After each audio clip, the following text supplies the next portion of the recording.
session with both code enforcement and the police department here as well too. I want to thank Elk Grove Laguna Forums and also Elk Grove Tribune for live streaming this, and then all the community members that are here. I do know that we'll have several others that will probably be joining us here, but I want to thank both our code enforcement division and our chief of police for being here tonight and to field some questions. I wanted to start with maybe having the chief of police come up and say a few things about the police department, and we're going to, if it's okay with you, chief, and the department, is have folks kind of ask questions. I think several of the community members have questions about just what's going on in our district and then what the department has going on. I think a lot of the questions may be specific to some of the issues that have happened recently, and I also want to remind you that some of this we may not be able to go into the details of it as what you'd want, but I think the chief and his team will be able to answer some of the questions. So thank you very much, and please give a round of applause to our chief of police. Oh, you don't have to do that. Okay, I can't find my notebook. I'm off to a terrible start. Oh, here it is. Well, welcome everybody. As Councilmember Wynn said, my name is Bryan Noblett. I'm the police chief. I've had a chance to meet, I think, quite a few of you in the room, which is nice. It's good to see you all again. Thanks for being here. Just before we go into anything, and we're really just going to answer your questions more than anything else tonight, but I want to say a couple things. The first is, you know, public safety doesn't happen in any community without your involvement. We can't do it alone. I think you know that. We have we have only so many officers out there at any given time, and it takes all of us working together to keep the community as safe as possible. I know that seems like a very simple statement, but I like to say it often because it's true. And I appreciate all of you, pulling yourselves away from whatever else you had going on this evening to be here, to either have your questions asked and answered, or just to be here, just to hear a little bit about what's going on. Because the more informed you are, the better we're going to be together, for sure. So I can tell you a little bit about some things going on in the department that might help, especially they might address specifically some of your questions about crime that you may have. The biggest initiative I want to start with tonight is we've just kicked off, literally just last week, what we're calling ILP. ILP stands for Intelligence-Led Policing. Some of you may be familiar with a model of crime analysis called CompStat. CompStat is a crime analysis model that's been utilized in a lot of other cities across the country. It started actually in New York at the New York Police Department many years ago under Bill Bratton and some other folks. It's traveled to Los Angeles, a lot of cities, so it's not a new concept. We don't call ours CompStat, but it's essentially the same. What that means is every 2 weeks we get our command staff and key members from throughout the organization together to talk about crime in the city. And not just crime in general, but we identify a couple of major crime patterns that we see happen. And we bring all these minds together, we align our systems within the organization to support working really diligently at putting all our effort on making an impact on those 2, 3, maybe 4 things. And then we hit them hard. Again, we align our systems. We make sure if a situation requires more motor officers, we make sure that we have more motor officers out there. And we bring everybody together, and the agreement that we broker inside the organization is that there's no egos involved. The expectation organizationally is that everybody brings their resources to the table so that we can quickly and immediately and positively impact these things that are affecting our residents in a timely manner. And I know that might sound commonsensical, but really we found that if we don't do that, if we don't get together every couple weeks and focus on these couple of important issues and timely issues that involve really good data analysis, by the way, and I'll talk to you about that in a second, then what we could find ourselves doing is just putting out fires and just running out and okay, we put a Band-Aid on this, and then something happens over there, and then we go address that, and we're not really working the major issues. And sometimes if you like anything in life, if you deal with something while it's in its infancy or in a smaller state, then it stands to reason that it's not going to grow into something that's going to turn into a major issue or a major plague to our city. So that's a new development that literally, like I said, we just started that last week, and you'll be hopefully gratified or happy to hear that the very first task that we assigned to the team were the robberies on the footbridge in that general area, and we've got some information that we'll share with you tonight on where that stands. But we've made some real good progress with those. So in addition to that, I mentioned that we have a higher level of crime analysis now than we had in the past. We hired a new analyst. She had experience at another agency with doing this enhanced analysis and this organizational kind of delivery of it at another agency. So we were able to hire her from where she had been previously. And she's been super helpful. And so the plan now is like I said, we have these internal meetings every 2 weeks. And then what we'll do is we'll sit down next Wednesday. We have them on Wednesdays. And we'll sit down and we'll all find out, okay, well, how effective have we been over this past 2 weeks in addressing these issues that we've identified? And so we'll have data to support whether we've been effective or not. Did we make any arrests? Have there been any more instances of whatever the violation is? Have we written citations if it's a traffic-related matter? There's any number of quantifiable measures that we can look at to let us know whether we've been effective. So that's a really good development that I'm happy to be able to report to you. The other thing that we're doing is in this back room here, and it's not done, or I'd take you back to show you, but we're building what we're calling a real-time information center. And that's essentially a very large room that's going to have one entire wall that will be devoted to a monitor. And on that monitor, we're going to overlay, I don't remember the name of the software, I apologize, I'm not good with that stuff. But essentially, we're going to overlay the map of the city, our beat map of the city. And on that map, there will be icons and indicators for where there are video cameras that we're aware of, whether they're our cameras, whether they're, in some cases, private cameras, whether they're retail center cameras, traffic cameras, what have you. And the idea there being, as officers are responding to calls for service, we're going to be able to have somebody in there that's going to say, okay, these are going to be monitoring the radio traffic, and they'll be able to identify, okay, these officers are going here. Let's just say it's a park, and there's supposed to be a robbery or a big fight. That's a better one in progress. And oftentimes, when the officers go to these large fights, they get mixed signals from folks calling in about whether there are weapons, how many people there are. Believe it or not, some people will look at a group of 10 and they think that looks like 100.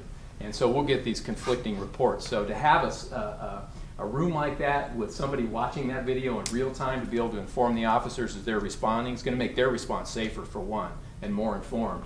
But it's also going to provide us with a lot of intelligence on what's, and it's not the kind of intelligence, I feel like I should pause here and tell you, it's not the kind of intelligence that we're not going to be peering in anybody's backyards or anything like that. These are all publicly placed, publicly recognizable and accessible cameras. But there's a lot of potential community safety upside in having that done. So those are a couple of the big things that we have going on now. We're still adding staff. Our sworn staffing right now in the city is 146. That's from top to bottom. I have a budget request submitted for the coming fiscal year. I don't want to jinx it, but I've requested in the neighborhood of a handful of police officers, which is good. And we need to. We've got a very supportive council. I don't say that just because we have one in the room, but the truth is they recognize that we need to grow. I think a lot of us recognize that, and they've committed to that, which I appreciate a great deal. One of the constraints that we have on our growth, truthfully, is our space. We operate in a very confined space over here. This is one of our buildings. Across the parking lot is our other building, and we have, roughly 230, 235 employees in these couple of buildings, and in some cases they're stacked up like cordwood. And so we're really, as we add staff now, we have to do that a little bit strategically, knowing what the space constraints are. So that's another thing I'm really happy to say is the city manager's been super helpful, Mr. Jason Behrman. I don't know if any of you have had a chance to meet him. He wanted to be here tonight, by the way, but he just had a conflict, so I did tell him that I would mention that. But Mr. Behrman's been very supportive of our space needs. He recognizes that we're we need to do something. So just today, we had another in a series of meetings with a consultant that's actually analyzing our needs, analyzing our existing spacing, and then trying to take an immediate, a 5-year and a 10-year look at what we need to do to continue to grow smartly and intelligently. So that's underway as well. So I could go on and on and on. I don't want to do that because there's other people here to talk to you about specific questions that you might have. Just real quickly, I just want to introduce a few of our folks that are here. I know you'll have to turn, so I apologize for that. But the motor officer on the end, that's Officer Dustin Poor. He's, like I said, he's one of our motor officers, which infers that he rides motorcycle for a living, which is a pretty cool job. It is. And then in the center there is CSO Chris Packwood. Chris is one of our crime prevention officers. And so Chris, if you have any questions tonight relative to crime prevention, Chris is one of our in-house experts on that. And then on the end, we have Sergeant Carlos Vina. Carlos oversees our POP unit, our problem-oriented policing unit. Carlos has also been kind enough to do some research on the robberies so that he could respond to any questions that you might have. Or maybe we start with just kind of an overview of where we are on that, if that seems reasonable to everybody. Unless we want to dive into something else, I just figured that's probably the elephant in the room that we might want to start with. Is that fair? Does that seem reasonable to everybody? All right, Carlos, you want to do that? Yeah, absolutely. Well, good evening, everybody. I've had a chance to meet most of you already. So I'll echo the chief on I appreciate everybody coming. I know everybody has their jobs and their lives and stuff. So to come out here so we could work together to solve some of these things is important. I'm pretty excited to give you guys some updates. I do know that the I guess like the chief mentions, the elephant in the room would be twofold, would be the robberies that are occurring in Beat 4 near the footbridge, as well as the recent residential burglary that occurred on Allen Ranch. All of you are familiar with that based on the media and some Ring videos. So I want to give you guys some updates on those. Like the chief mentioned, I oversee our Community Resources Bureau and our POP unit, but I also work closely with our investigations unit and their supervisors and those detectives. So as far as it relates to the footbridge robberies, since January, we have had 4 within that vicinity. I'm very happy to announce that our detectives have identified and arrested a subject, an individual, on 2 of those. Those would be the 2 most recent that occurred. It is a juvenile, so I can't share his name and things of that nature. But on the first one that occurred back in January, we have all 4 suspects identified. They're also juveniles, so I can't share that information due to investigative purposes. So the arrests on that case are imminent. So basically 3 out of 4 of those cases we are wrapping up and putting a bow on it and sending it to the district attorney's office. I can share with all of you that the DA is on board with us on holding these people accountable for these crimes. If you guys aren't too familiar with them, they've all been strong arm robberies, meaning there's no weapons, but a group of individuals are essentially jumping kids as they're passing the footbridge, and cell phones and tennis shoes have been the property that's been taken. So the district attorney's office is taking it very serious. That's another element to criminal justice, right, is we identify the suspects, put together a report and arrest, and then it's imperative that we follow through and they actually get prosecuted and held accountable. So we're excited that that's happening. Do they live in the area? The one who was arrested on 2 of the cases is an Elk Grove resident. And then on the 4 that have been identified, I'm not aware if they're residents or not because they haven't been arrested yet. They're working on arrest warrants or just fresh arrests, which just means we go out and arrest them and then they get charged. The other case, the Allen Ranch case, is everybody familiar with that? The residential burglary that occurred, I believe it was last week.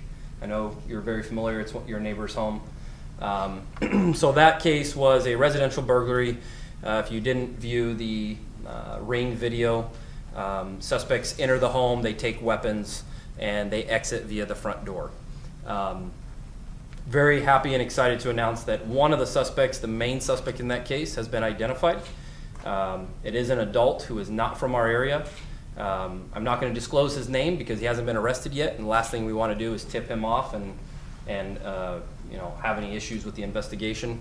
He is part of a string of burglaries that have occurred actually all over the region, not just in Sacramento County, but also in other counties reaching towards the Bay Area. So one of those individuals has been identified, and arrest is imminent probably in the next week or so, I would imagine, based on the problem right now is we don't know exactly where he's staying. Believe it or not, people lie to the police, and the address he gives to us is not his true address. So we're working on doing some surveillance with some of our undercover units, also reaching out to other agencies to get him in custody as soon as possible. Does anybody have questions on those two cases? My thought was is to open up on those two cases. I'll share with you what I can. Understand that if it's going to hinder the investigation, because obviously all of our goal is to make sure they're held accountable and they're prosecuted for these, I probably won't be able to share that. But I'm very open to answering any questions as it pertains to those two cases. Is the ring of people from Elbrook? The burglary, Yeah. the one subject that we've identified is not from Elk Grove. Yes. So was that random, or were they there doing a service to the home, like cleaning, or how did they pick that residence? That's something the detectives are still working on, because they have hit multiple locations throughout, not just Sacramento County, but like I said, all the way towards the Bay Area. We're not quite sure the connection there yet. The goal, because obviously as you saw the video, there's more than one suspect. So the goal is a couple things. We had our CSI come out, collect DNA, which then gets submitted to the crime lab. That takes a little bit of time. So hopefully through that we can identify somebody else. And then obviously once we take that individual into custody, we're hoping he's willing to work with us and provide some information as to who else is involved. But as far as, were they working on the home or anything like that, just based on what I've read on the crime report and the victims, no. So, yes ma'am. You said the most recent incidents. I know there was an attempted robbery or attempted assault, stealing of a backpack on Sunday on Bellaterra by Norris Park. There was an incident a week and a half or so before that on Travo. Which were you speaking of as the most recent? So the most recent one on Sunday, that's Okay, so you're not that suspect. No, that suspect has not been identified. I actually just talked to our detective maybe an hour before coming in here, and they don't have any leads on that case yet because it is still so new. As far as Travo, and I'm drawing a blank on the case just before that, that's the one where somebody's been identified and arrested on those two cases. Okay, I know there was 2 suspects in that one, and when the report came out, there was 1 suspect already in custody. So is the second suspect has been caught, or is he still? He has not been caught yet. Okay, and he's No. not been identified yet. That's correct. Yeah. Yes. Do they have any idea on the burglary? Do they have any idea on how it all played out with regard to how they entered the property? Yeah, I can share some of that. So very typical burglars, they will go to the front door of a residence because they want to see if anybody's home.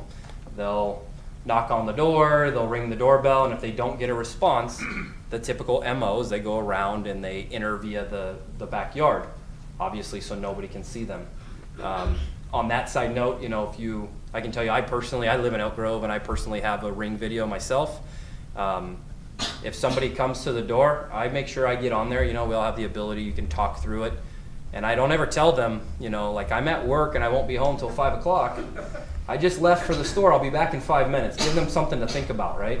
So that's just a little bit of a little educational tip, right? But it appears in this one, it was a similar MO that they attempted contact at the front door, made their way to the back, and that's how they entered the residence. Do they know if they went over the retaining wall or over the fence? Based on witness statements, we believe they went over the retaining wall. Yeah. Anything else? Questions? With regard to the robberies and the footbridge and stuff like that, what kind of preventative actions can we take or can be done by the city to try to reduce the likelihood of that happening again? I mean, I think in most, it seems logical to believe that this is mostly being done by school kids targeting other school kids. Right. So, that's a concern of mine, and a lot of parents I've seen on Facebook posts that moms don't want to let their kids walk to school, right, because they at least believe that it's not as safe today to allow their children to walk to school as it was back when we were kids. Right. So, you know, what can we do to have a safer community where it's safe for our kids to walk to school? That's a perfect question, Nate. Thank you. So for us, we look at this twofold. The immediate is let's catch these people who have done these crimes and let's hold them accountable, right? And I kind of shared with you where we are with the progress of that. And then secondly, how can we in the future prevent this from occurring? And that kind of goes in line with your question.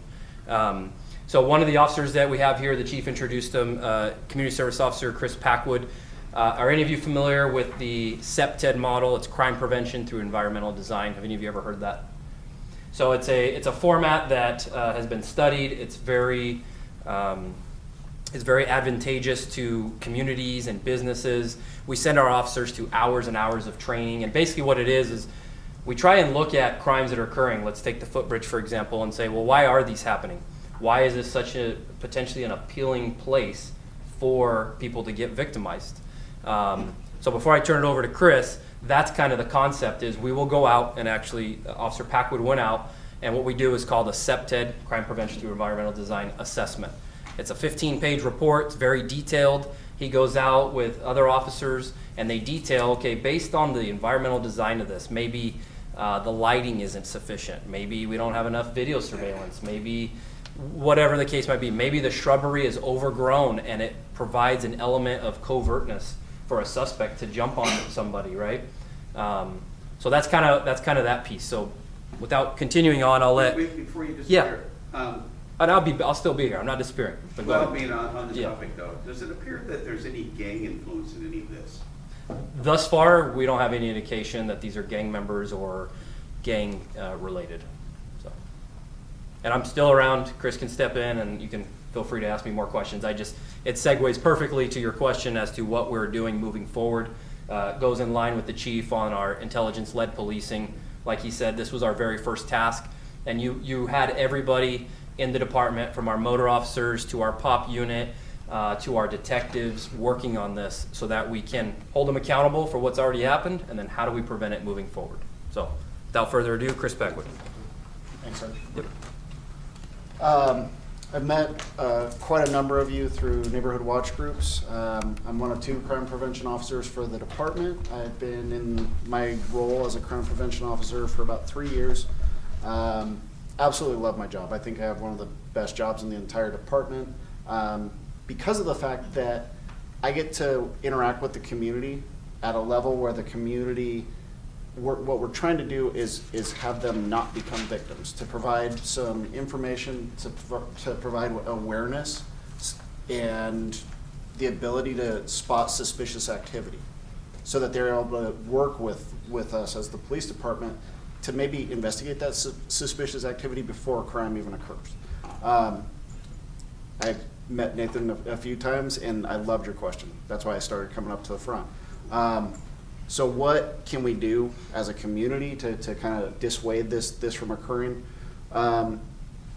We're out there doing the CEPTED assessments, and what we're trying to do in CEPTED, I can break it down to 3 essential goals.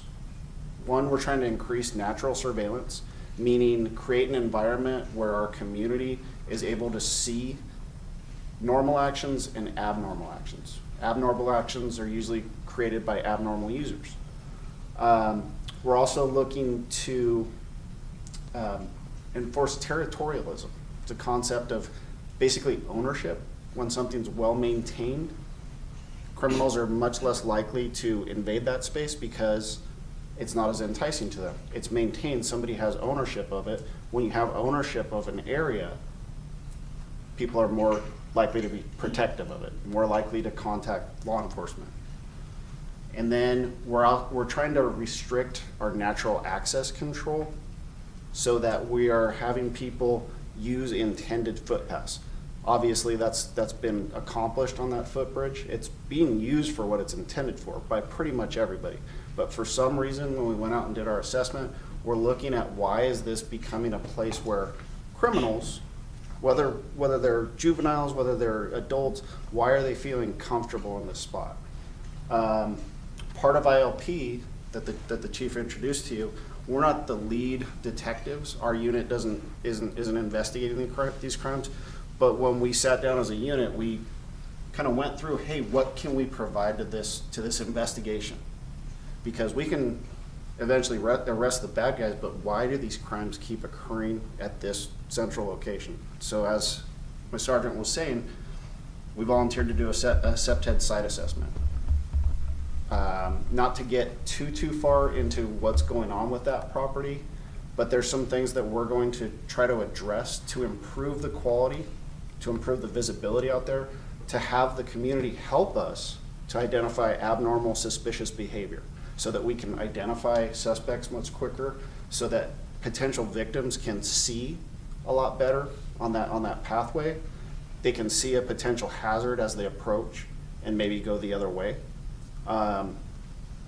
So there's things that we're looking to address every time that we go out and conduct these SEPTED reviews. But the main goal of it is to work in partnership with the community, with the residents in the area, that if you see and observe suspicious or potential criminal behavior, you're alerting us. So there's a sign by that footbridge that says the area is under video surveillance. Mm-hmm. Was there video surveillance that was able to assist in any of this investigation? That's a really good question, and I'm not sure if I'm able to answer it. The question was if there was video surveillance that was able to assist in the investigation. But As it pertains to the footbridge robberies, Yes. there is video surveillance that they've obtained, and it is being used towards the investigation. Good. And then, so one thing that I just want to share that the city has worked with me on is the city's ordering some neighborhood watch signs that also have a statement on there that the area is Yes. under private video surveillance, because a number of people in our neighborhood have installed video camera systems on their house, and it has pretty good view coverage of the sidewalks and streets in our neighborhood. So I just wanted to put that out there because I'd like to promote that amongst my neighbors as an idea that if you have video cameras or if you're willing to buy some, that's something that we can work with the city. The more that we can promote or advertise that, hey, this area has a camera on it, Yeah. maybe the less likely that people who are bad actors will want to engage in criminal activity where there's a camera. Absolutely. But maybe not, because they use the footbridge anyway, apparently. My just to kind of add on to that, through SEPTED, it's a theory that's been around since the 60s. It's constantly evolving to what's effective in combating crime, to preventing crimes from occurring. Kind of ironically, surveillance cameras used to be something back in the 80s, 90s that we were trying to hide and not have suspects, criminals. We'll get them because they don't know that we have a surveillance camera. Let's hide all these cameras. And now kind of the general practice is, let's put up cameras. Cameras are fantastic. They're a fantastic, cool tool in investigating crime, deterring crime. But let's bring attention to the fact that, hey, we have cameras, because it's psychologically, I'm sorry, my mouth isn't working tonight. It curbs that desire to go commit a crime. And it's been proven that the only way that we can truly deter an individual from committing a crime is have them feel like their opportunity is being diminished because of the fact that they're going to get seen, they're going to get heard, they're going to get caught. A question for you on the number of cameras, because you did mention that you have a number of them in public areas, and then you had a information room back here where you could have screen all these things. Do you have enough cameras now to cover, if you will, the hotspots? Probably not, truth be told. We do have a number of cameras out there. Believe it or not, one of the issues, well, I'm sure you'll believe it because everybody has devices and everybody uses Wi-Fi, right, for everything. And not unlike your network at home, that sometimes might get overtaxed depending on the number of devices that you have on your network. We encountered the same situation in the city with respect to how many devices, because those camera systems if you can envision, you've all probably been in Sacramento and seen, they call them pod cameras, but they have a blue light on top that does strobe. And we have a couple of those as well. And we don't always, the light can be turned on and off depending on your desire. But each one of those cameras requires its own connection to a network. And there's only so much bandwidth available out there. So one of the other endeavors that we're starting to undertake is how do we increase bandwidth to be able to facilitate having cameras where everybody wants them? Because what I hear resoundingly now when I go out into the community, and like Chris mentioned a moment ago, is that this has been kind of a cyclical scenario. There was a time where nobody really wanted cameras anywhere, and now what I'm hearing from people is they would prefer to see cameras almost everywhere, at least in public spaces. And I don't disagree with that. I certainly want to satisfy that. We're just having to work on some bandwidth issues to be able to facilitate it. So the simple, quick answer to your question is no. We probably don't have as many out there as we could, but we do have resources to be able to put more out. And even this footbridge, we have a camera there now. We may be adding a camera. That might be a location where we want to have a light flash.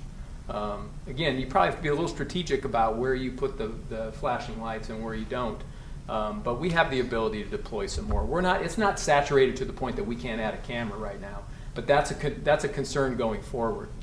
Is how many of those we can put up. What about the public helping out in that area to some extent? Like, for example, I'm sure there's people in the area who have had in the past top secret clearances, so you might say they're kind of clean, and maybe have some of these things be filtered into their homes. They store on a temporary basis. You call up and say, I need the video from yada, yada, yada, and it's provided to the police department. That's not really too secure because you guys don't control it, don't own it. Yeah. But in terms of a short-term fix for extending the bandwidth, getting other people to help out, if you will, to collect some of the information. It could be a possibility, not to be a naysayer, Yeah. but there could be challenges regarding, the sanctity of any evidence that you might gather in that manner within the justice system and being able to actually use it and have it stand up in court. But certainly it would be worth exploring. On the topic of cameras, before I stop and let you ask your next question, I will say that we do host on our website a registry where people can register if they have private video camera systems. If you haven't seen that, I'd encourage you to take a look.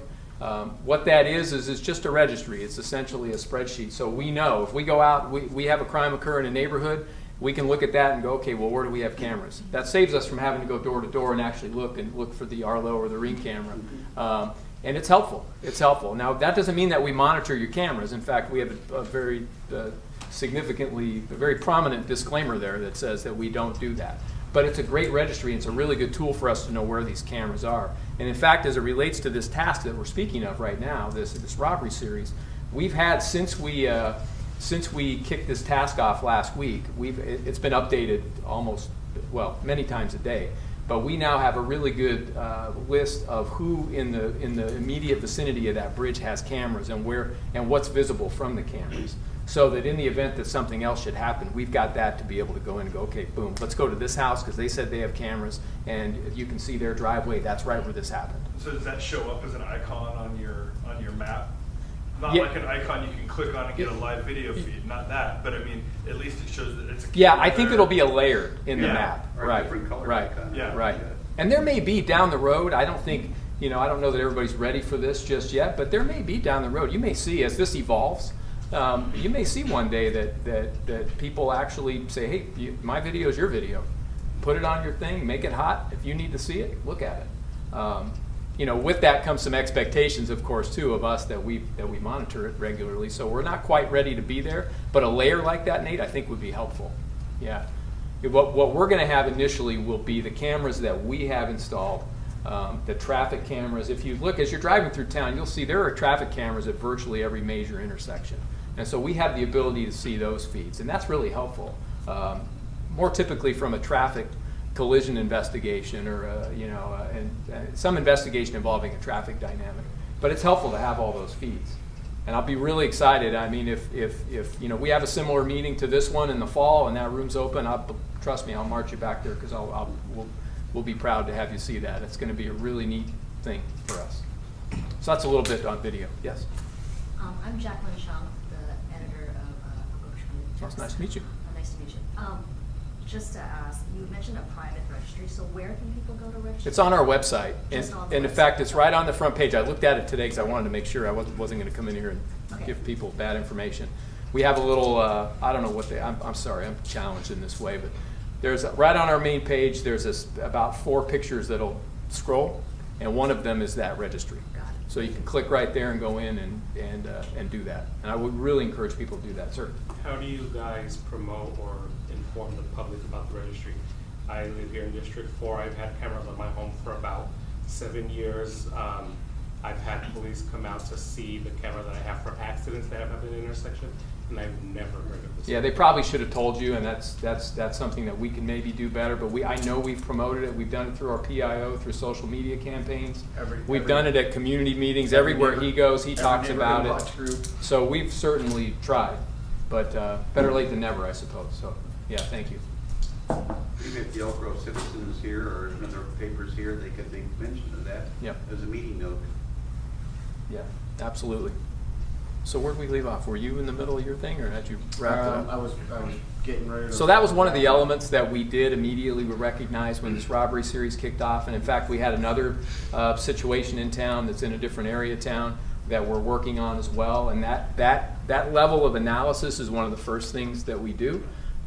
Especially, I could tell you the other situation we're working on is in a retail parking lot in town, or a couple adjacent parking lots. So one of the first analyses that we wanted to go through was that one. Let's figure out, okay, where there's video, what does the shrubbery look like? Is it one of these parking lots where they have these big high hedges and you can't see from one aisle to the other? Things that would, that provide cover for people that frankly, all they do every day is go out and try to find a way to steal something from the rest of us. It's unfortunate that's the case, but that's the case. So I'm happy that as many of you, I won't take a poll, but it looks like a lot of you have video on your homes, and that's a good idea. It's a good idea.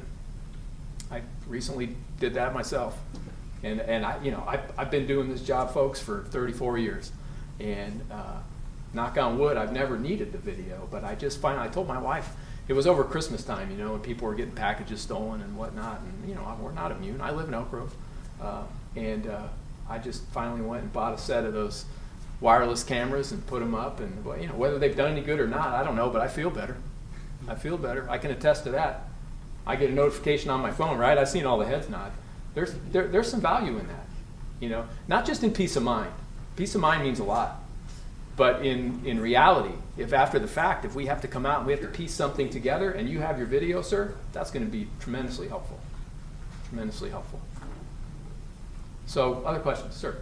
I live on Allen Ranch, and we were shaken to the core Absolutely. by that.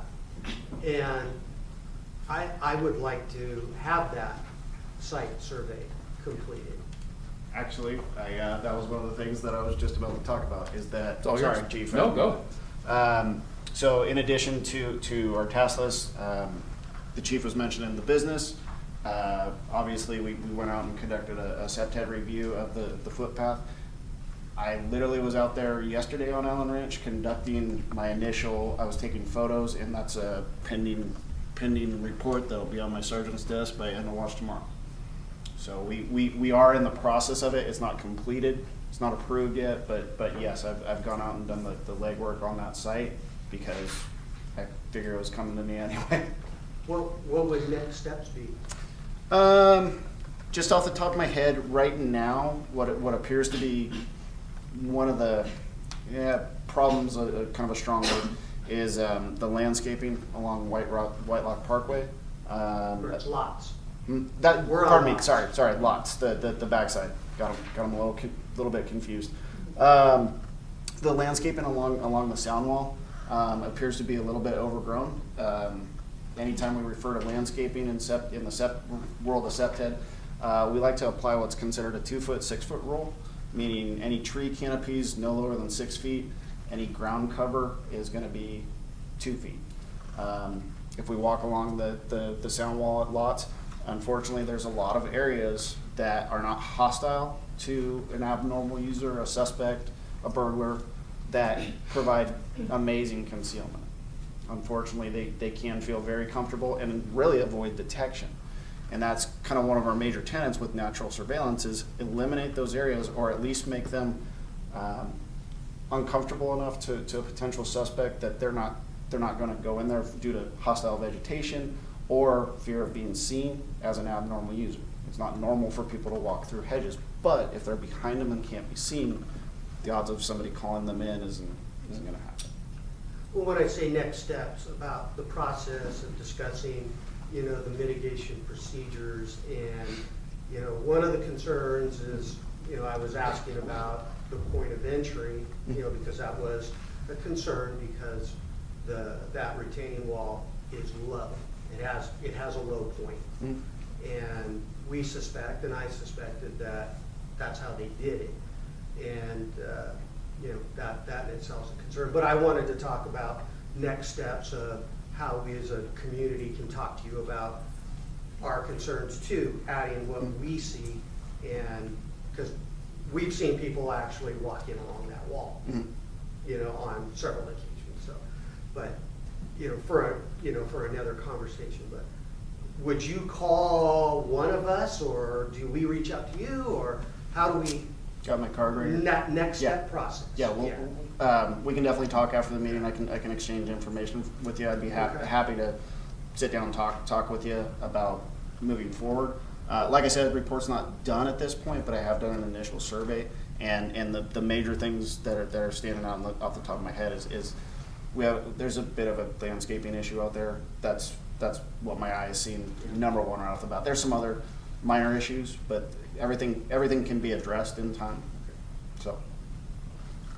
Well, we're absolutely happy to do that, and that's, you know, at the end of the day, that's what we're here to do. Yes. And if sometimes these meetings lead to neighborhood watch groups starting, you know, things of that nature. So again, I go back to my first point. The fact that you're here is a really good thing, and I appreciate that. So we're here for you. If you need help, you need Chris, you need some other resources, we'll come out. We'll give it an honest assessment, make some recommendations. You know, and again, maybe that evolves even into a neighborhood watch group where you've got people really even more woven together than they already are in the neighborhood, helping us help you. Yeah, it's great. We'll look forward to that. A little general question now. I mean, it's because we're constantly seeing crimes being shown on 24/7 news cycles these days, but it seems like the criminals are getting more bold. You know, first of all, lack of respect for the police. I mean, I just saw one yesterday where a 23-year-old, she was late for work, so what'd she do? She blasted through, knocked over a couple of police cars, and rammed her own car into things. I mean, she just, I'm not gonna stop, I'm going, you know. I mean, it just seems to me that they've become more violent, or more, I don't know. What is your perception in terms of your experience over the last couple of years? Well, I'm going to limit it just to the last couple of years because I've got a lot of years of experience, as evidenced by this gray hair. And I've seen a lot of changes, certainly, in my time.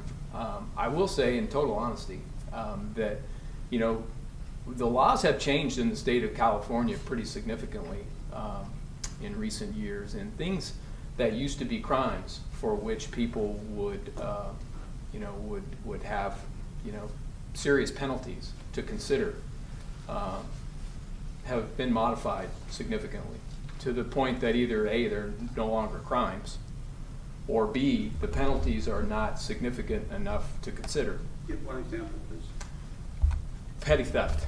Got it, okay. Petty theft, it used to be petty theft was anything under $400. Now it's $950. And now each incident is taken on its own $950 merit. So the same person can go out in a day and go to Kohl's and steal $800 worth of underwear. And we come out and they'll get a citation. And then they'll go somewhere else and they'll do the same thing. And that's just one example. A lot of narcotics laws have changed. And I'm not making a political statement here. I'm not assessing whether this is a good thing or a bad thing. I'm just telling you the reality. which is that when certain things are either decriminalized or modified to the point that there's no longer a significant enough disincentive for somebody who may otherwise be on the fence about whether I'm going to commit this crime or not, and if they immediately think about, no, I'm not going to do that because I might go to prison. Once that disincentive goes away, then things change. So I think what you're saying is we need to get our butts into our congressmen and our senators to make sense. Well, I always encourage people to, again, to pay attention to those things, and to really read those things. And again, I'm not making a political assessment. There are people on both sides of this particular issue, and both arguments have merit, I suppose. But just from a I don't know, it's not even anecdotal. I think it's a factual statement to say that the change in the laws and the change in our ability even to arrest people for things that they used to be arrested for and are not any longer has made a difference. It's definitely made a difference. The one thing I'm really happy to say, though, is crime, at least in our city, remains in check. Now, that may not always be the case. And again, I'll tell you, and one of the reasons it is because of folks like you, because of folks like Nate Champion and others who are actively engaged and involved in the community. That, especially here, where resources are at a premium, that ability for us to kind of force multiply by working together, that's how we get it done. That's how we make a difference. So yeah, a lot of things have changed, and that might have been a little bit of editorializing on my part, but I think it's a true statement to say that a lot of things that used to be criminal in nature are no longer that way. Thank you for allowing me to vent a little bit. I felt kind of good. So unless anybody has any immediate questions for me, I'd like to introduce Mr. Shane Diller. He's our Assistant Development Services Director. I got that correct, I think. He's an expert in all matters code enforcement. And with that, Shane. Thank you. I'm Shane. One of my duties is to oversee code enforcement. The other primary duty I have is to oversee the building safety division of the city. Prior to doing the job I'm in now, I was the code enforcement manager for about 8 years. Rosa Tapia, our code enforcement manager, was going to be here tonight. She's got a family emergency that came up, so she can't be, but I feel like I can pinch hit pretty well in that arena as well. The couple of things I always like to make sure people know about code enforcement is that A, it's heavily reliant on assistance from the public. The code enforcement division in the city has 5 officers, and Rosa, the manager, one of those 5 officers is assigned to deal with integrated waste issues, solid waste, business recycling compliance, that sort of thing, which leaves the other 4 officers to deal with the other general code enforcement issues that come up in the city. So the work of the code enforcement division is heavily reactive. We need you, the public, to let us know what you're seeing and what needs to be addressed in the code enforcement realm. Code enforcement focuses on enforcement of the city's municipal code, which the sections of that primarily focus on the maintenance of private property. So making sure that properties are safe and maintained in a healthy way and maintained in compliance with the zoning laws is the bread and butter of what code enforcement does. Code enforcement being reactive means that we need the public to let us know what they're seeing. So we've got a number of ways to do that. The city's the hotline, if you will, into the code enforcement division is the most commonly used way. We also, you can directly connect into code enforcement through the city's website and through the city's mobile app so that you can report things. The mobile app is great because you can geolocate and attach photos to what you're seeing when you're in the field, and then you send it through the mobile app and it gets into the city's computer systems and right to the code enforcement division so that they can open a case. The other thing I like to make sure people know about code enforcement is that it can be seen as sort of a drawn-out process. Code enforcement, especially because we're dealing exclusively with private properties or with businesses, have a lot of due process built into how we do things. So the notices that are issued related to code enforcement have what we call compliance periods attached to them. So unless there's an imminent safety hazard of some kind, and that would be like a vehicle sitting on jacks in front of someone's house that's imminently in danger of falling down, oil leaking from a vehicle into the storm drain, a fence that's down next to a property where there's a swimming pool, something that's like an imminent, we need to deal with that today, or somebody might be hurt situation, which are very slim.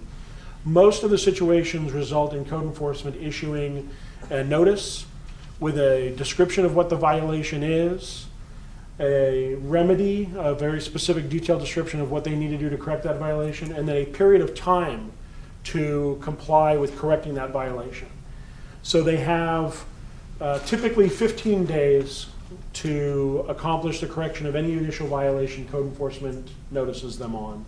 And then 30 days if the violation is related to building or zoning matters, because those are generally complicated enough to where it's going to require the submitting of plans for permits or review by the planning department, that sort of thing.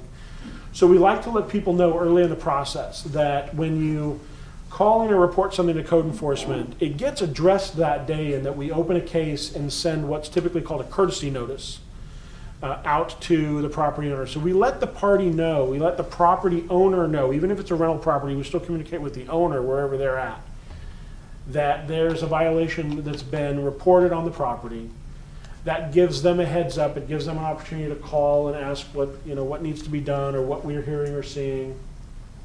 And then we let that 15 days go by before the code enforcement legal process kicks in, if you will. At that point, the code enforcement officers have a number of tools in their toolbox to correct violations. They typically will issue fees or fines to incentivize a property owner that's been noticed and not complied to correct the violation. Very few people in Elk Grove end up with a fee or a fine. The stats have been running, I think, 4 years straight now that 90+% of our cases close after the initial noticing is done, meaning that the person gets the notice and they correct whatever the violation is. So less than 10% of the cases don't correct within that first 15 or 30-day period. They end up in a situation where it runs longer for some reason. Those are usually absentee landlord type properties or vacant or abandoned properties.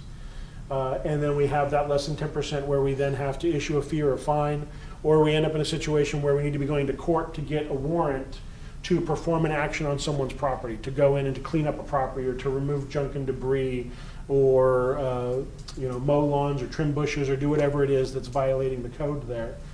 And then it results in an abatement action where the city actually performs the corrections and then bills the property back to recover the costs of that. Again, we have excellent public support for the standards in our code because we know that when we send notices to the property owners, the 90+% of them get corrected without us having to move on to the legal action end of things. And so that's it speaks highly of you and your neighbors and of the care you take in your community and wanting it to be clean and healthy and good looking. And then it speaks well of the standards we've adopted because they're ones that we don't get a lot of pushback on. People see the reasonableness in them and they see the need for it, and they willingly comply voluntarily with what we're needing them to do there. Some of the big things we see as we move into spring in the code enforcement world relate to high weeds, fire hazards, and boats and RVs. So I'll touch real quick on those 3 points, and then I'm available to ask any question. If you want to stop me afterwards or email me I get a lot of questions of these meetings. My neighbor's doing this. Is this allowed? Is this legal?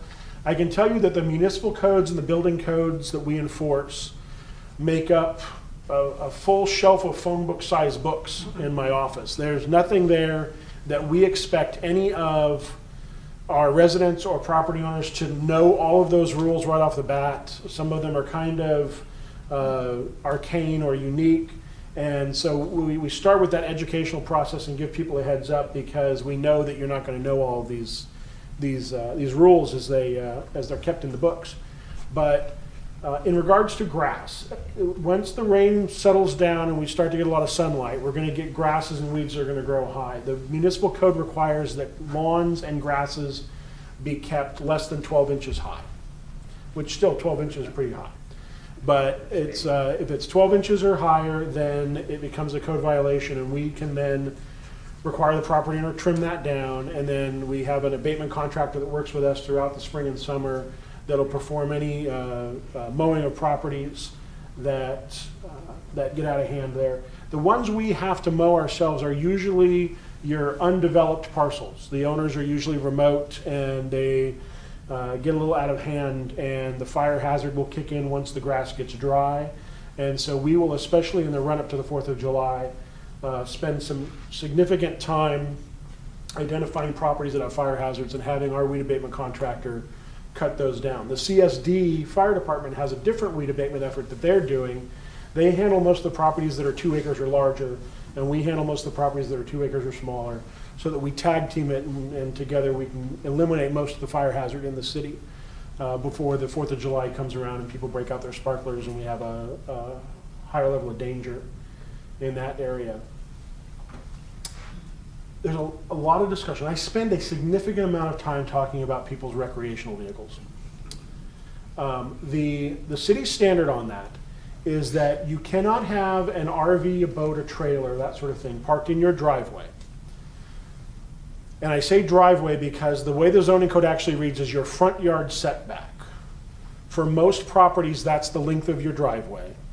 For larger properties, if you're on a large ag-res lot or something like that, you may actually be able to keep it in your driveway because your setback is longer, but that's a very slim minority of properties in the city, so I tend to drive towards the common language of your driveway.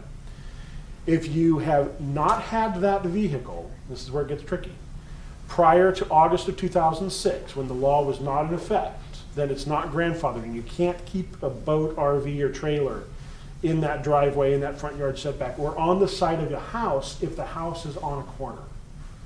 I don't want to get too complicated here. If you yourself are buying an RV or you have an RV, I encourage you to call the planning department or call the code enforcement division and just inquire about, hey, this is my lot. We can look specifically at what the situation is at your property or your lot and figure out what your front yard setbacks are and where you can and can't park something if you're going to buy it and want to bring it home, and figure out if you need to pay for storage. We're very eager to work with people before they end up buying it thinking they can bring it home and then end up getting a notice from us and having to scramble to find some place to park it. So you've got high weeds, you've got recreational vehicles. One of the things I want to touch on real quick is marijuana. The chief probably doesn't want me to bring up marijuana, but that's okay. This is one of those things that's been decriminalized. You're allowed to have 6 plants for yourself at the residence. That's per residence. So you and your wife and your kids can't have 6 plants. The residence itself could have 6 plants. There's a number of keeping requirements or growing requirements in our zoning code that limit how you do that. There's certain things from a structural and electrical standpoint that you've got to comply with. They've got to make sure they're set up so it's excluded and secure from anyone under 21. There's a number of things you do there. There's no growing outside allowed. So if you are going to take advantage of your new rights under Prop 64 and you've got questions about how you want to grow your weed and where you want to grow your weed, and whether, please call us in the planning division or call us in the code enforcement division, and we'll answer what we can there for you to give you some guidance on that, because we get a lot of questions about, my neighbor's doing this or I want to do this and what's the law locally. There's a lot of laws that relate to marijuana that change from city to county to city to county. It's fairly unique. For instance, in Elk Grove, we do not allow any commercial marijuana operations. So you're not going to see any dispensaries, you're not going to see any commercial marijuana grows, you're not going to see anything on the business end. We simply decided as a city that we will allow people to exercise their personal rights under Prop 64, but that taking on the commercial cannabis aspect is not something we're looking at entertaining at this point. I've given you a lot of nuts and bolts of stuff here. Why don't I switch to what specifically could I answer for you? What are you seeing or having issues with that you want to drive to? There's a couple of cases out in Council Member Wynn's area that we're dealing with lately, one related to noise at the high school. We're working at this point, connecting with the school district to try to deal with this at an administrative level. In short, the complaints generally is that the Noise from the high school stadium specifically, and maybe other parts of the high school in general, consumers folks have been disruptive to neighbors. The zoning code and the nuisance, or the noise standards in the municipal code are written so that that school activities, official sanctioned school activities, are exempt from the noise standards. So it's not a situation where code enforcement can go out with a meter and say, okay, this is above the decibel level, you need to bring this down. They're exempt generally. But some of the investigation we're looking into at this point is whether or not the uses are actual school activities or rental activities, other sports activities or other activities on the campuses that are rented out by the school district. So rather than treat it individually as a specific high school issue, we're connecting with the school district as a whole, because we're certain that if this is going on at one high school, it may be going on at others, and we want to find something holistic that works citywide to understand what they're doing, what they're encountering on their end, and then express some of the concerns we have and some of our reads of what does receive exemption from the code and what doesn't receive exemption from the code. So that'll roll out here over the springtime probably as those meetings continue to occur, and there's folks in the room, Keith being one of them, that I'll make sure I keep up to speed on those efforts there. What can I answer? What sort of burning municipal code issues are you? It's not Yes, sir. burning. Okay. But I got a guy, he just loves parking next to the fire hydrant. He thinks that's the greatest thing in the whole free world. Gotcha. Are you the one we call? I'm not, fortunately. One of the divisions we've made here in the city, and we're always going to keep it this way, we're never going to deviate from the standard, is that the police department handles on-street parking issues. So if it's someone parked in a red zone, someone parked in a handicapped space, blocking a fire hydrant, and they're on the public street or they're in a publicly accessible parking lot, the police department is tasked with enforcement of parking regulations in Title 10 that relate to those things. Code enforcement will deal with anything that's on private property. So we deal with driveways, yard parking, cars in backyards, stuff like that. But go ahead. If we had a report, like a boat in the driveway that lives there forever. That's the trap. Oh, you Call- you thank call you. me. Okay. For the news. Quick Service. Yeah. But is it anonymous? Like, for example, I don't necessarily want to make but if the boat's living there, Yes, it is. Both our standard and our practice and the municipal code itself require that we keep reporting party information confidential. So short of a court ordering it being released for some reason, we would not disclose even the generalities of it was a neighbor or it was a passerby. We just say the city received a complaint and deal with it that way. So no, we would never disclose reporting party information. The only way it would be disclosed is through a court action of some kind. Yeah, Randy. Explain the 72-hour rule for RVs, please. Sure. So there's two sections of the code, one in Title 10 and one in Title 23. Title 10 is our parking regulations. Title 23 is our zoning code that deal with RV parking regulations and specifically the 72-hour rule. And they both drive to a standard, and this is pretty universal for most vehicles, not just RVs, but specific to RVs, you can park an RV on the street, provided that it's legal to be on the street in the first place, for up to 72 hours. And after that, then it's required to be moved 300 feet or more. Otherwise, it's considered in violation of the parking standards. So we do run into situations where someone will effectively sort of play hopscotch with their recreational vehicle. And it's something that we or the CSOs will chase depending on where they're landing and what they're doing. We also have people who will keep it on the street until they get tagged for that and then move into the driveway until tagged for that and then back and forth. We try to coordinate some with PD to make sure that we end that game of recreational vehicle ping pong that goes on sometimes. But that's generally what you see in our code, and it's consistent with vehicle code standards as far as parking goes, that any vehicle can be parked in any one place on the public street for 72 hours. After that, it's considered to be abandoned in that position and then would be tagged for towing. Now, when we reach the 73-hour mark, no one's coming out with a tow truck at that point and hitching it and hauling it off. Both code enforcement, if it's in our realm, or the police department, if it's in their realm, have noticing and tagging processes we go through that then require some documentation on our end, so then you get another few days for us to work through those processes, which can frustrate some people because they've already looked at this thing for 3 days and they want it gone. But we're obligated to do some due process stuff to make sure that we're in touch with the right people and that they know we're going to take that vehicle. And then eventually a vehicle could be towed if it's just left abandoned. I think the misconception is that neighbors in general that disagree with the parking don't understand the 72 rule as far as people coming in, unloading and reloading. And so when they see the vehicle, they seem to think that the vehicle doesn't have a right to be Shouldn't there. be there. And however, the owner has a right for the 72 hours to unload and reload That's correct. and Yes. not abandon or. Yes, and I know that my customer service staff that take in the complaints communicate that to folks when they call in. I'm fairly certain dispatch and traffic and stuff communicate that back out here, because you're right, some people will see it and immediately think, oh, that's not allowed in a neighborhood. When, no, you can keep it on the street for 72 hours. One of those allowances is specifically because people will bring it up to load it up for the weekend. It's there a day or two to get loaded up or fueled up or plugged in, whatever you need, and then it's off and gone. So yeah, there is a lot of misconception, unfortunately, around recreational vehicles in general. And I field at least 4 or 5 discussions a month into my office about what you can do and can't do with RVs. Yeah, Keith.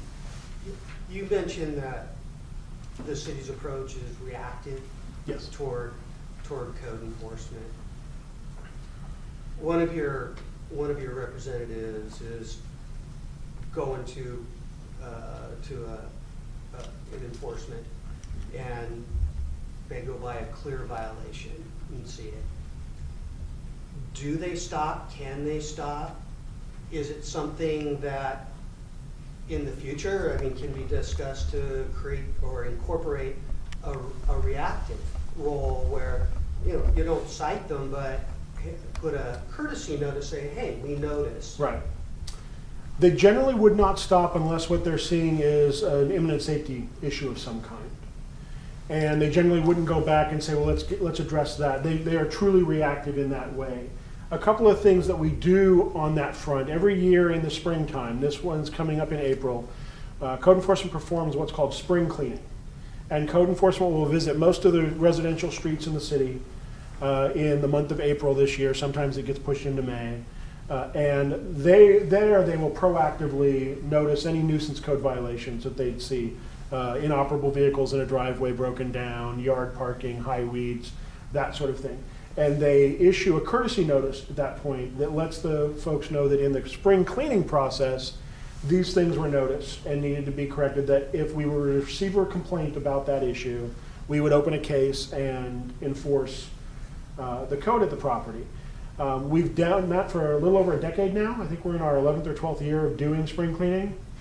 And we always get a pretty good response rate from it. More than 50% of the people who just get that notice end up correcting the violation. So we get pretty good bang for our buck. So that's one proactive thing we do when we can kind of rally our forces during the spring. And we do it in spring because we feel like the weather has gotten decent at this point, so people will be able to get out and do a little bit of work if they need to.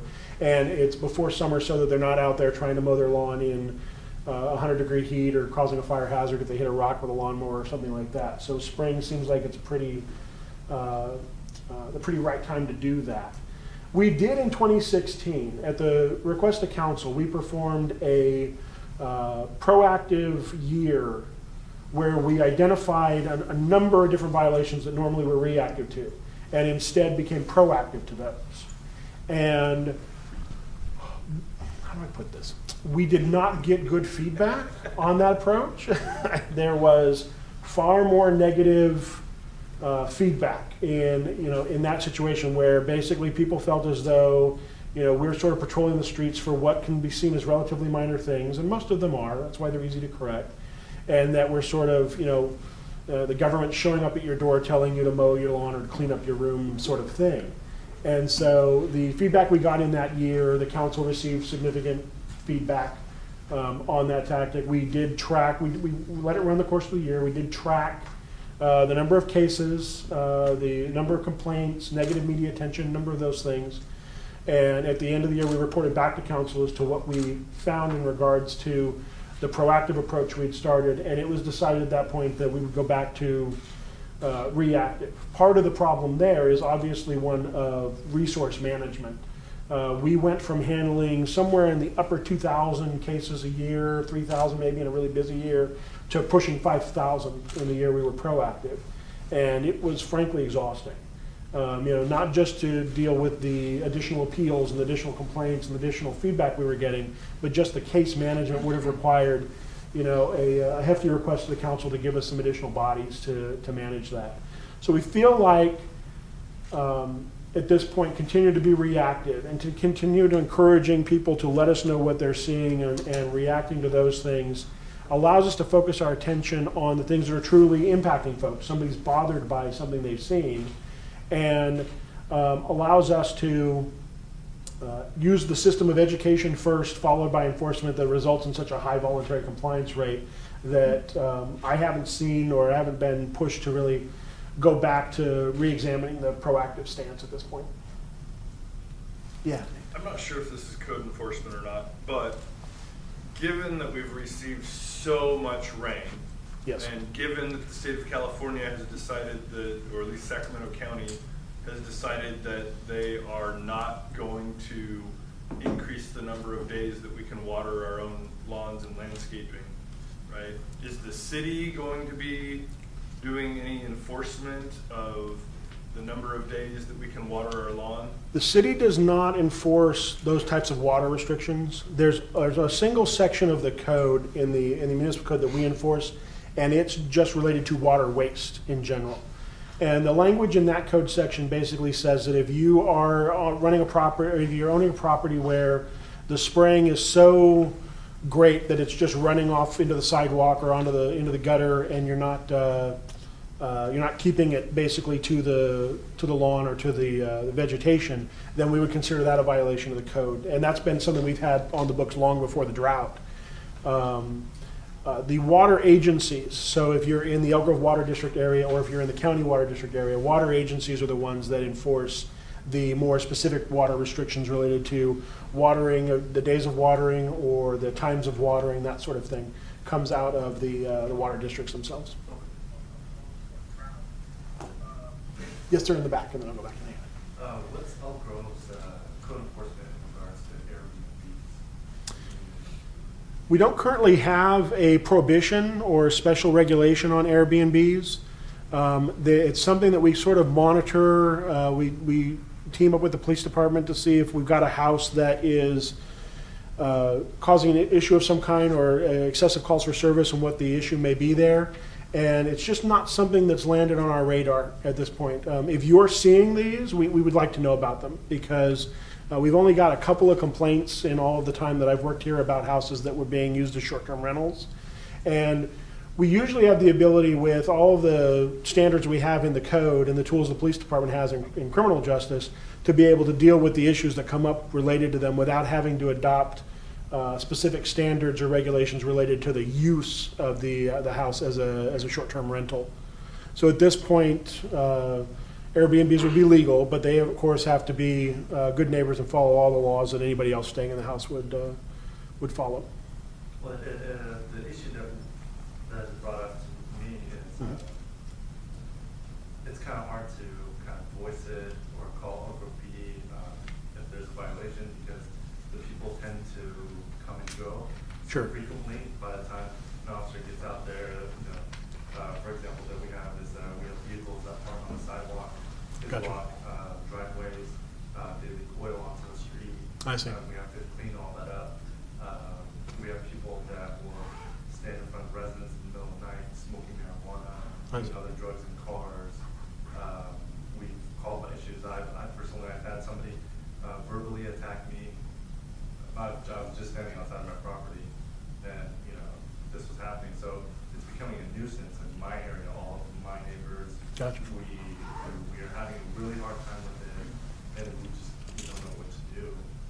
we've come to the right meeting, because there's a number of folks in the room here that would work a strategy with you to try to attack that. That's the sort of thing that seems like it'd be ripe for code enforcement and the police, problem-oriented policing team to kind of get together and figure out, what's causing these, especially if they're ongoing issues. The thing I would encourage you and anyone that's here or watching to do is not to sit on those issues, to continue to call the police department, even if you feel as though you're being repetitive.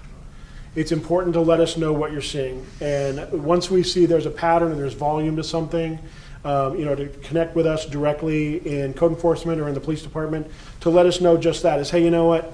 You might get a random, illegal parking call here or a marijuana smoking call here, but it's all tied to this one thing and we feel like there's a problem brewing.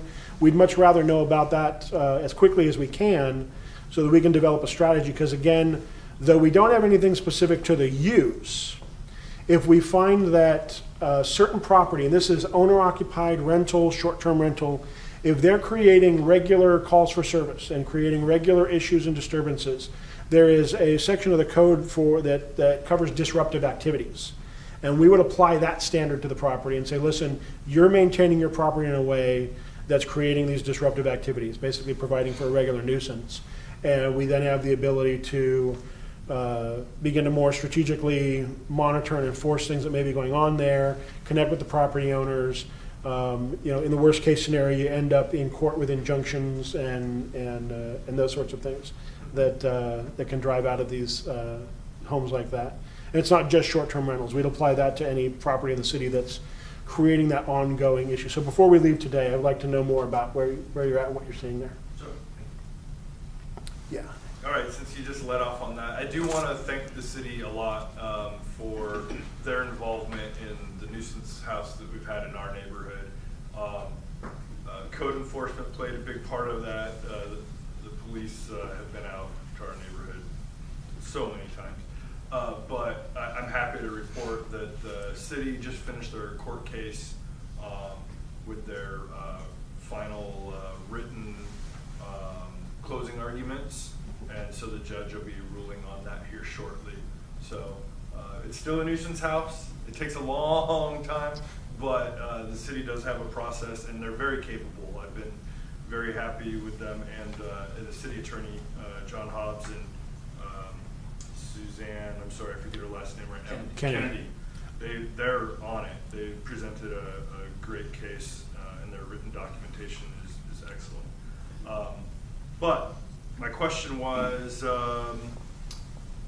actually for the chief, what's the desired number of sworn police officers for next year? 6,000. Right, no, I'm sorry. Sometimes I get ahead of myself. Go ahead, Chief. Overall fire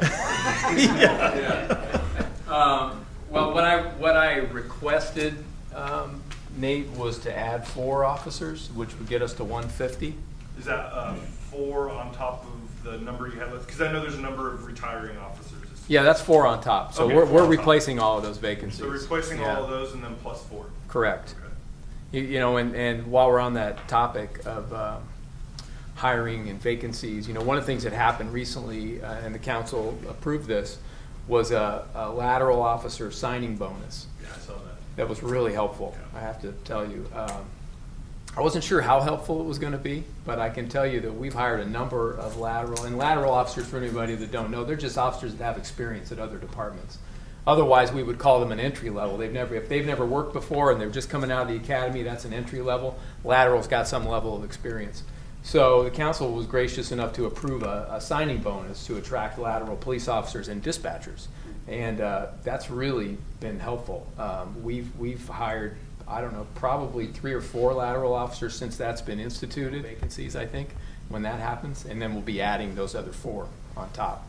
So we are continuing to add. And one thing I'll say, while our sworn staffing strength may be a little bit less than what you might see in other comparably sized cities, we have a lot of community service officers like Chris Packwood that work patrol and that really augment and supplement our patrol officers a lot.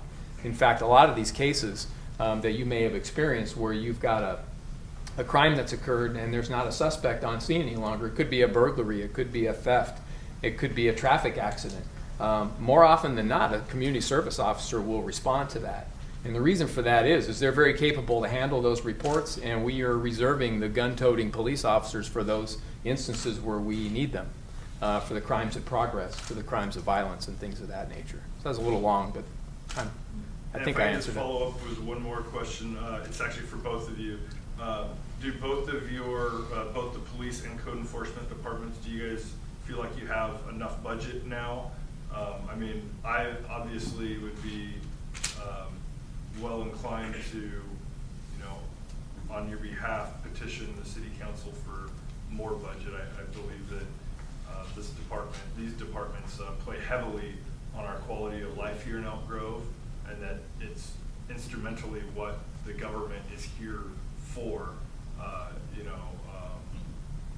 It's only a limited number of things that the government really is designed for, but this is one of them. So do you guys need any assistance from us right now? You want to go first? Yeah, I think I can, I don't think we necessarily need any assistance. The city council and the city manager are both extremely supportive, specifically of the code enforcement role, and I know of the police department.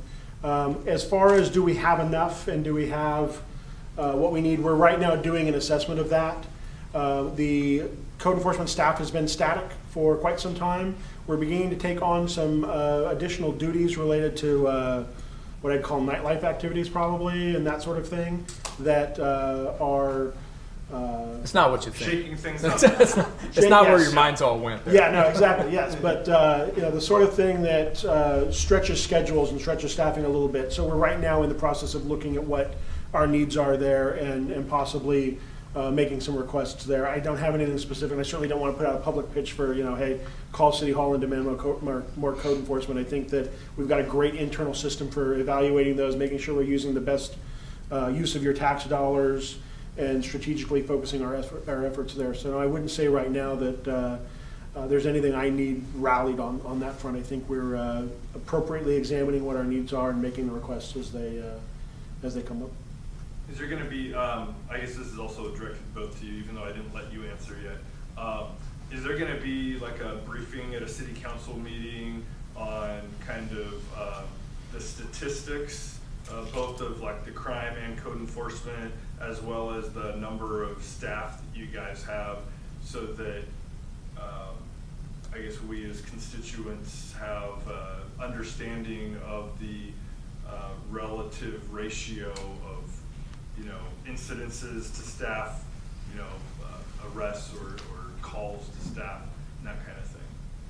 You have an annual report that you... Yeah, in fact, that's what I was going to say. So I was wondering when that is this year. it's in April. Okay. It's in April. It's the, and pardon me for not knowing, I think it's April 24th. I believe I'm presenting that to the council and to the public on April the 24th. That's our annual report. In that report, there's a lot of information in there on activities and programs and things that we run.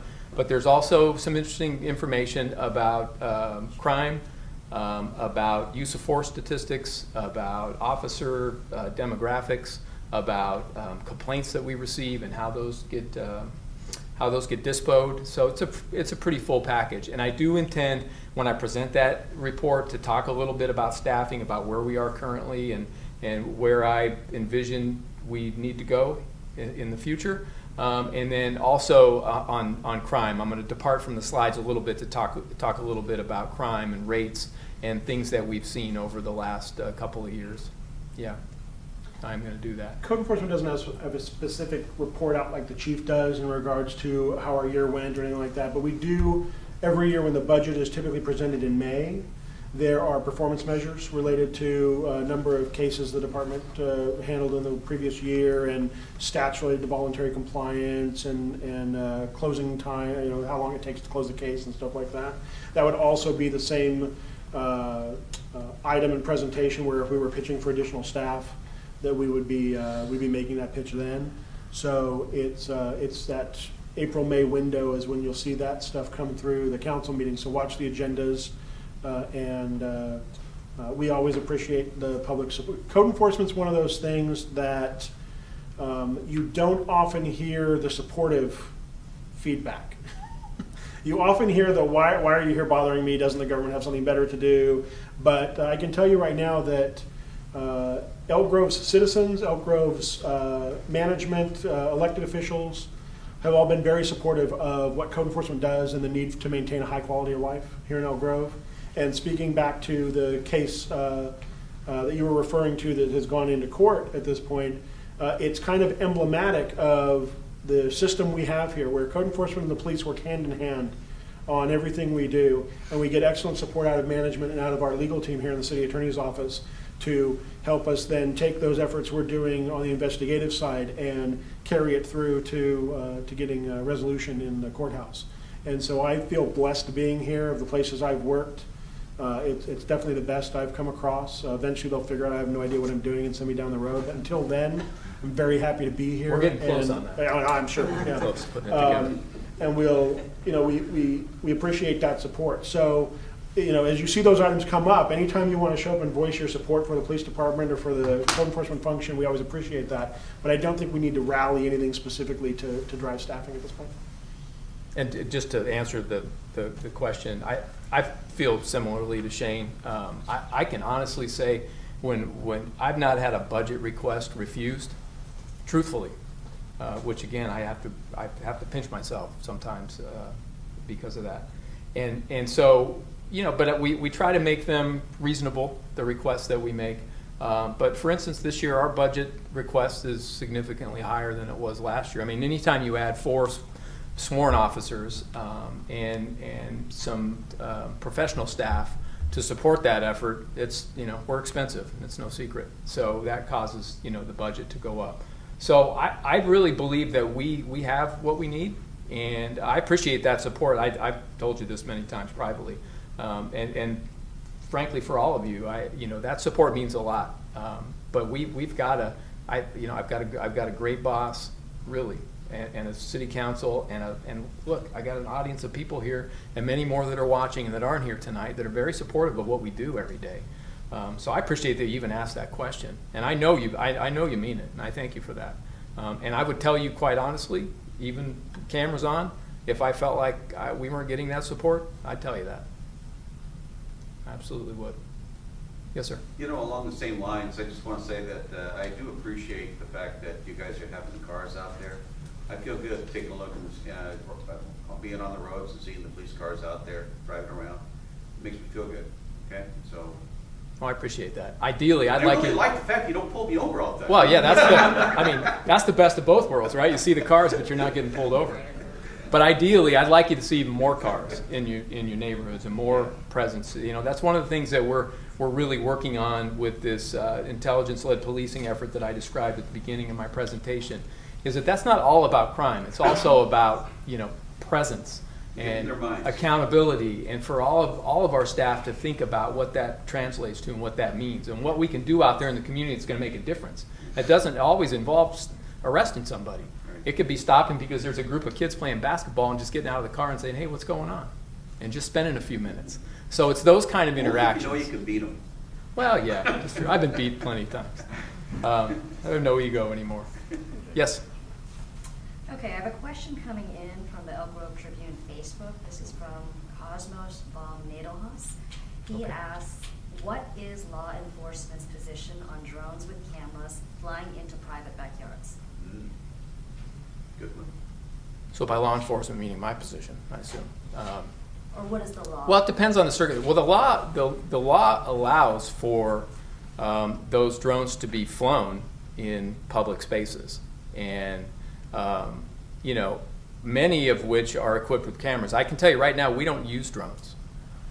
So I don't remember your username, the name, but what about flying into private backyards? Yeah. So you're could you tell from the question? Is it about us doing it or somebody else doing it, or?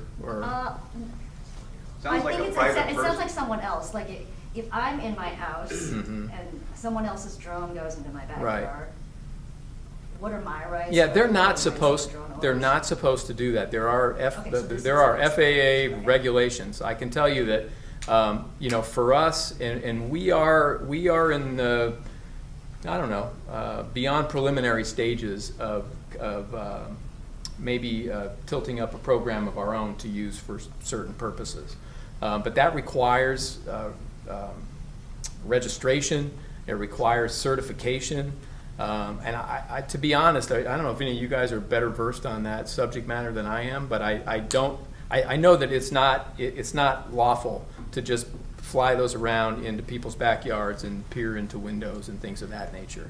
Now, what the ramifications of it are, I'm not sure who the enforcement agency is exactly. This is a little bit of a burgeoning issue that's just, it's becoming more and more of a problem, and I'm not aware of even a call for service that's come to us where somebody's called and said, hey, there's a drone in my backyard, can you do something about it? I mean, like, what would my, I'm gonna jump off this, like, what would my rights be? Let's say a drone flies into my backyard and it's bugging the crap out of me. Mm-hmm. I see the drone, can I grab it and hold on to it and call police? Well, if it's on your property. If it's on my property, and it's it's annoying me, I don't want it there, can I grab it and call police, or I shoot it? Well, first of all, I'd love to be there to see you get up into the air and be able to grab that thing. Don't shoot it down. Yeah, I mean, technically you probably could. You probably could do that. It wasn't me. As well, but you have to be careful. There's other, as soon as you do something like that, then somebody else, even though it's in your yard and you're in the right and it's your property to defend as you see fit, that's typically when somebody else sues you for damaging their drone. But the truth is, if it's in your yard, it's within your purview to do as you see fit. There are laws already on the books that prevent like peeping Tom type activity, that if they're using it mechanically to do that, to look into window, that would be enforced either way. But the law around that kind of the instance is very burgeoning, and it's not something we've never received a complaint on such a thing. I don't know if we aware of. have. Yeah. So it's not when we've had to tackle. Doesn't mean yet. it doesn't happen, but Right. we've not received a lot of those complaints. Did you have another? Was there another piece to that, or anybody else? Randy. Since there has been quite a few grow houses in the city limits, and because the law is different on different issues, meaning whether it's a misdemeanor up to a felony, can you explain how judicial looks at grow houses from the simplest from a misdemeanor to a felony, and why that is? I can take I'll start with the simple I'm talking about stuff. a grow house. Yeah, I'm no, not we got talking you. about Right. A grow house, yeah. So we treat the simple stuff as a zoning code violation. And so if you've got a grow house, especially if it's one where that's the primary use of the house, then code enforcement teams with the police department to make sure that there's nothing beyond that criminal that needs to be addressed. And if it lands clearly in the zoning bucket, meaning that they're growing, they've converted the house, but it's not a vast criminal conspiracy of some kind or anything like that, then we'll notice them, require that they dispose of the plants down to 6, because 6 is legal to keep. And then we also require, especially if it's a sizable grow, we require that they perform industrial hygienist work to make sure that there's not now a mold contamination issue. We require that they pull all building permits if they've done modifications to the electrical or to the structural of the home, that they repair those under building code. And we're looking right now at some strategies to enhance the administrative fine structure. There was some help we got out of the state legislature last year that raised the fines cities can charge for violations like that, and clearly making them health and safety hazards that you can charge a higher fine for. And we're looking right now to amend our code to reflect that, so that we can be a little more punitive to deter people from wanting to do that. And then when it exits that realm and there's truly greater criminal activity involved, or it ties to something else, then the police department takes the ball and runs with the criminal investigative side. We still run a parallel code enforcement and building enforcement action there. And maybe the chief can talk a little bit about those cases still, notwithstanding what I said earlier in my editorial rant about crime, largely get prosecuted as felonies.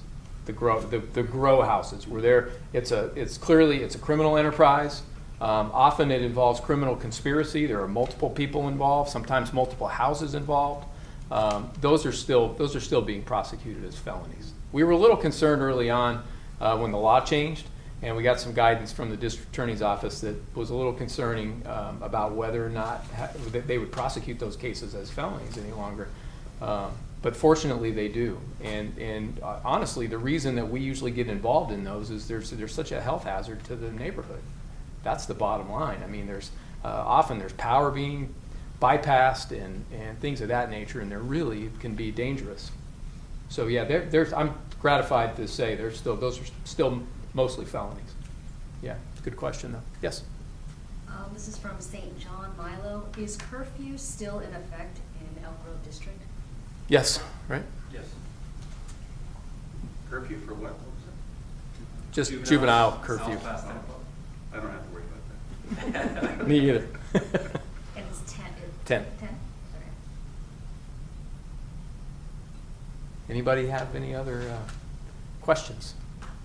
Can turn it back over to the council member. So Yeah, thanks a lot. Yeah, Absolutely. I want Thank to you. thank you all for coming out. I also want to thank the Elk Grove Laguna Forums and Elk Grove Tribune for live streaming this, and thank you for taking the time to come out here. I know that I get on a daily basis emails regarding both public safety, law enforcement, and code enforcement. Shane and I have become best friends because everything now goes directly to him, and he fields it and tells me where it needs to go. So thought it'd be helpful to bring both the chief and his team, and also Shane coming out here to answer some questions.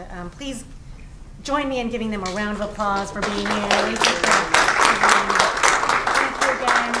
For everybody that came out, we hope to do more of these because I think it gives you a really good opportunity to ask these kinds of questions. If you can't make it to a city council meeting, or if you send me an email, I can always get it over to them. But I think this gives a really nice touch to having our officers and our chief and our code enforcement division have that nice touch with the community. So thank you again for coming out here, everybody. Thank you, Chief. Thank you, Shane, and officers as well, too.